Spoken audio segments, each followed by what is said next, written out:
జాబితా రిలీజ్ కానుంది. రాష్ట్ర వ్యాప్తంగా 73 లక్షల ఓటర్లు గల్లంతు కాక మరో 65 లక్షల మందికి నోటీసులు ఇచ్చే ఛాన్స్ ఉంది. ముసాయిదా జాబితాలో పేరు ఉంటుందో లేదో అన్న ఓటర్ల ఆందోళన కూడా వ్యక్తమవడం మనం చూస్తున్నాం. ఇక సర్తో తమకు ఇబ్బంది వస్తుందనే కలవరంలో పార్టీలున్నాయి. తమ లీడర్లను ఇప్పటికే అప్రమత్తం చేసిన పార్టీలు ముసాయిదా జాబితా తర్వాత భారీగా కొత్త ఓటర్లను చేర్పించేలా ప్లాన్లు కూడా చూస్తున్నాయి. తెలంగాణలో 1 కోటికి పైగా ఓట్లు తగ్గాయా? సర్ ప్రక్రియ పారదర్శకంగానే సాగిందా? పార్టీల నిర్లక్ష్యం వల్లే భారీగా ఓట్లు తగ్గనున్నాయా? సార్ ఎవరి కొంప ముంచనుంది? ఇదే అంశంపై వాల్టీ మార్నింగ్ డిబేట్ లో చర్చిద్దాం. మనతో పాటు అటు జూమ్ లో అనలిస్ట్ జయరామ్ గారు జాయిన్ అవుతున్నారు. ఆయనతో పాటు అటు బీఆర్ఎస్ నుంచి పోలాపల్లి రామ్మూర్తి గారు జూమ్ లో జాయిన్ అవుతున్నారు. కాంగ్రెస్ నుంచి సామిల్ కార్తిక్ గారు మనతో పాటు స్టూడియోలో అందుబాటులో ఉన్నారు. బీజేపీ నుంచి అందెం రామిరెడ్డి గారు కూడా జూమ్ లో జాయిన్ అవుతున్నారు. ముందుగా నలుగురికి గుడ్ మార్నింగ్ అండి. సో ఫస్ట్ రామ్మూర్తి గారితో స్టార్ట్ చేద్దాం. రామ్మూర్తి గారు, మొన్న 2023 అసెంబ్లీ ఎన్నికల్లో బీఆర్ఎస్ కి కాంగ్రెస్ కి మధ్య కేవలం 1.8% మాత్రమే ఓట్ అనేది ఓటర్లు ఏ విధంగా అయితే ఎన్నికల్లో పాల్గొన్నారో ఆ ఓట్ షేరింగ్ కేవలం 1.8% మాత్రమే తేడా ఉందని కేటీఆర్ గారు అనేక సందర్భాల్లో చెప్పడం మనం చూస్తున్నాం. సో ఇప్పుడు భారీ ఎత్తున ఇదేదైతే ఈ రోజు రిలీజ్ అవ్వబోయే ముసాయిదా జాబితాలో 73 లక్షల వరకు గల్లంతయ్యే అవకాశం ఉందంటున్నారు. మరి బీఆర్ఎస్ పార్టీ నుంచి మీకు ప్రధానంగా చెప్పాలంటే హైదరాబాద్ లో 24 స్థానాల్లో, హైదరాబాద్ పరిధి మొత్తంలో 24 స్థానాల్లో 16 మీరే కైవసం చేసుకున్నారు. మీకు హైదరాబాద్ లో ఏ విధంగా అయితే ఓటర్లు అధికంగా ఉన్నారో కూడా మనం చూస్తున్నాం. ఇప్పుడు హైదరాబాద్ వ్యాప్తంగా కూడా భారీగా గల్లంత అవుతూనే అంటున్నారు. మరి మీ పార్టీ తరపు నుంచి ఎటువంటి చర్యలు ఉండే అవకాశం ఉంది? ఏ విధంగా ప్రజల్ని చైతన్యపరుస్తారు? మీ కార్యకర్తల్ని కానీ ఎలా ముందుకు తీసుకువెళ్లే అవకాశం ఉంది? ఏంటి బీఆర్ఎస్ పార్టీ నుంచి మీరు ఏం చెప్తారు?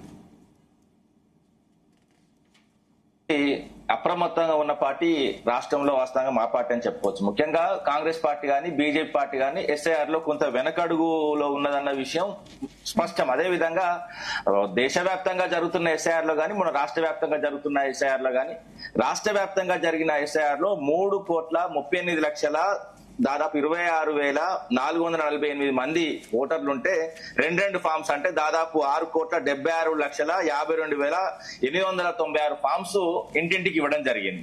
సో అందులో ఎన్ని వెనకకు వచ్చినాయి అన్న దాంట్లో కూడా నేను కొంత కులంకుశంగా తీసుకున్నా. దాదాపు 78% డిజిటల్ అయినాయి, 78.30%. సో అంటే ఇప్పుడు రాష్ట్ర ప్రభుత్వం ఏ విధంగా దీనిలో వ్యవహరించింది అన్నది కూడా కొంచెం మనం కులంకుశంగా పోతే, ముఖ్యంగా ఎలక్షన్ కమిషన్ ఆఫ్ ఇండియా గానీ, ఎలక్షన్ కమిషన్ ఆఫ్ తెలంగాణ గానీ కొంత బిఎల్ఓలకు ట్రైనింగ్ ఇవ్వడంలో అట్టర్ ఫ్లాప్ అయిందని కూడా చెప్తున్నా. ఎందుకంటే ఎక్కడ కూడా మీరు మాస్ గ్యాదరింగ్ తోని గానీ, లేకపోతే గ్రామాలలో గానీ, మండల కేంద్రాల్లో గానీ ఎస్ఐఆర్ విషయంలో ఏ విధంగా ఎన్యుమరేషన్ ఫామ్స్ నింపాలన్న దాని మీద ప్రాపర్ ట్రైనింగ్ వాళ్ళకు లేదు, వాళ్ళ నుంచి జనాలకు కూడా అందలేదు. ముఖ్యంగా ఎందుకంటే ఇప్పుడు మీరు మాట్లాడుతూ 60 నుంచి 60 లక్షల ఓటర్లు ఎన్యుమరేషన్ ఫామ్స్ సంబంధించిన మళ్ళీ వాళ్ళకు నోటీసులు వచ్చే అవకాశం ఉందంటే ఇందులో మేజర్ గా ఫామ్లు రాంగ్ నింపి, ఎందుకంటే ఇప్పుడు అనిమలైజ్ అనేది ఒకటి ఉన్నది, దాని విషయంలో దాదాపు 60 లక్షల ఫామ్స్ అందులో తప్పుగా నింపిల్లు అన్నది కూడా ఇప్పుడు మనకు వస్తున్న సమాచారం. ముఖ్యంగా ఏంటంటే ఇప్పుడు ఎన్యుమరేషన్ ఫామ్ ని 3 భాగాలు చేసి, ఒకటి 2002కు సంబంధించి ఓటు ఉంటే ఒక దగ్గర నింపాలి, 2002లో ఓటు లేకపోతే వాళ్ళ ఫాదర్ డీటెయిల్స్ కానీ, వాళ్ళ కుటుంబం డీటెయిల్స్ కానీ, రైట్స్ అని నింపాలి. దాని తర్వాత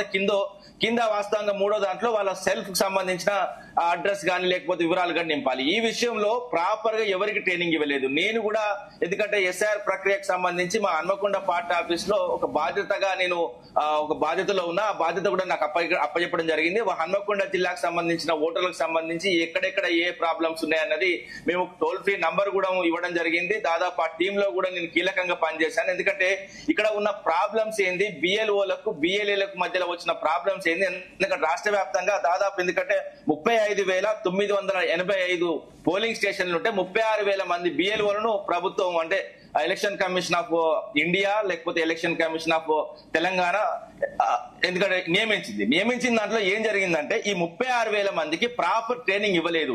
ఎందుకంటే ఒక ఫామ్ నింపే క్రమంలో కానీ, ఫామ్ నింపిన తర్వాత ఏ విధంగా అప్లోడ్ చేయాలి, అప్లోడ్ చేసిన తర్వాత ఆ ఫామ్ లో ఉన్న వివరాలు కానీ, అప్లోడ్ చేసిన తర్వాత ఒక ఫోటో, అదే విధంగా ఫామ్ నింపిన తర్వాత ఒక స్కానింగ్, ఎందుకంటే బార్ కోడ్ కూడా జరిగింది. ఎందుకంటే ఎన్యుమరేషన్ ఫామ్ మీద బార్ కోడ్ చూసుకునే టక్కున కొట్టేసి అంతే తప్ప కానీ అందులో వివరాలు సరిగ్గా ఉన్నాయా సరిగ్గా లేవా అన్నది చాలా మంది బిఎల్ఓలు గమనించకుండానే డైరెక్ట్ అప్లోడ్ చేసిండు. సో అప్లోడ్ చేసిన తర్వాత ఏమైందంటే ఇప్పుడు ఈ ఫామ్స్ అప్లోడ్ అయిన తర్వాత మళ్ళీ ఎందుకంటే నోటీసులు ఎందుకు వస్తాయంటే ఈ ఫామ్ లో 2002కు సంబంధించిన పోలింగ్ బూత్ గానీ, నియోజకవర్గం పేరు గానీ, దాని తర్వాత 2002లో ఓట్లున్న వివరాలు గాని ఆ వివరాలు తప్పుగా నింపినా, లేకపోతే 2002లో ఓట్లు లేకపోతే వాళ్ళ ఫాదర్ సంబంధించిన నియోజకవర్గం గాని, నియోజకవర్గం క్రమ సంఖ్య గాని, బూత్ నెంబర్ గాని, క్రమ సంఖ్య గాని తప్పుగా నింపితే మళ్ళీ వాళ్ళకి నోటీసులు వచ్చే అవకాశం ఉన్నది. సో అందుకనే ఈ రాష్ట్రంలో తెలంగాణకు సంబంధించి ప్రభుత్వం గాని, తెలంగాణకు సంబంధించిన అయితే ఎలక్షన్ కమిషన్ ఆఫ్ తెలంగాణ గాని క్లియర్ గా ప్రాపర్ గా ప్రజల్లోకి పోలేదు. ఈ రోజు ఇన్ని నోటీసులు వస్తున్నాయి. నేను ఈ రోజు మొన్న కూడా చెప్పాను, ఎందుకంటే ఎస్ఆర్ ప్రక్రియ అయిపోయింది,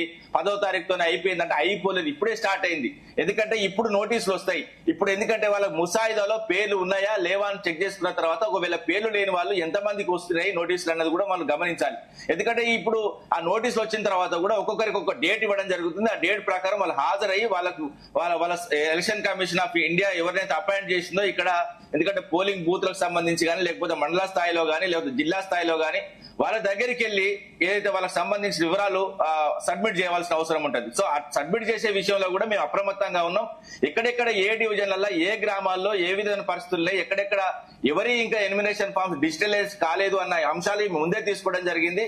ఎందుకంటే ఒక ఎలక్షన్ కమిషన్ చేయవలసిన పనిని దాదాపు 70-80% మేమే చేసినాం. ఎందుకంటే మీరు కూడా చూస్తున్నారు, రాష్ట్ర వ్యాప్తంగా గౌరవ కేటీఆర్ గారు కానీ, లేకపోతే హరీష్ రావు గారు కానీ వివిధ సందర్భాల్లో మా బిఎల్ఏలతో సమావేశం ఏర్పాటు చేసి ఏ విధంగా నడుస్తుంది సర్ ప్రక్రియ అనేది ఎప్పటికప్పుడు మేము సమీక్షించుకోవడం జరుగుతుంది. ఆఖరికి ఎందుకంటే నియోజకవర్గ బాధ్యులతో పాటు మాకు సంబంధించిన అయితే జిల్లా స్థాయిలో కానీ, లేకపోతే రాష్ట్ర స్థాయిలో కానీ మొత్తం సంబంధించి ఈ సర్ ప్రక్రియ మీద కులంకుశంగా వెళ్తున్నాం. ఒక చిన్న పొరపాటు జరగకుండా కూడా ఓట్లు పోకుండా చూస్తున్నాం. ఓట్లు పోకుండా మేము చూస్తున్నాం. ఎందుకంటే ఇప్పుడు రాష్ట్ర వ్యాప్తంగా దాదాపు 36,000 మంది బిఎల్ఓలను అపాయింట్ చేసిన తర్వాత దానికి సంబంధించి వివిధ రకాలైన పార్టీల నుంచి, గుర్తింపు పొందిన పార్టీల నుంచి బిఎల్ఏను అపాయింట్ చేసిన తర్వాత బిఎల్ఏలు ముఖ్యంగా బీజేపీ సంబంధించిన వాళ్ళు కానీ, సిపిఐ సిపిఎం సంబంధించిన వాళ్ళు కానీ, కాంగ్రెస్ సంబంధించిన వాళ్ళు చాలా వరకు చాలా డివిజన్లలో ఒక 10-15 రోజులు మాత్రమే యాక్టివ్ గా తిరిగిళ్ళు. మొత్తానికి ఎందుకంటే ఒక గోమరి పట్టుకున్నట్టు. ఎందుకంటే ఈ ప్రక్రియ ఏ విధంగా ఉంటది, ఈ ఓట్లు పోతే గ్రామాల్లో, అంటే నగరాల్లో తర్వాత ముచ్చట కానీ గ్రామాల్లో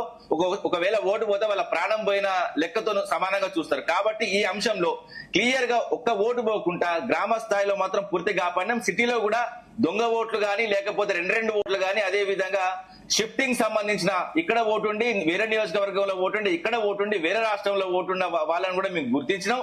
ఆ గుర్తించిన క్రమంలో వాళ్ళకు మేము బిఎల్ఓలకు చెప్పినాం. ఎందుకంటే ఒకవేళ బిఎల్ఓలు ప్రభుత్వానికి అనుకూలంగా పనిచేస్తే కూడా మేము కంప్లైంట్ ఇచ్చిన సందర్భాలు కూడా కోకొల్లలుగా ఉన్నాయి.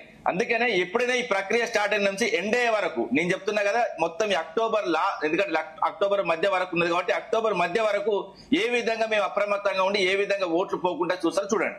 ఓకే, కార్తిక్ గారు, ఏంటి 73 లక్షల వరకు ఓట్లు గల్లంత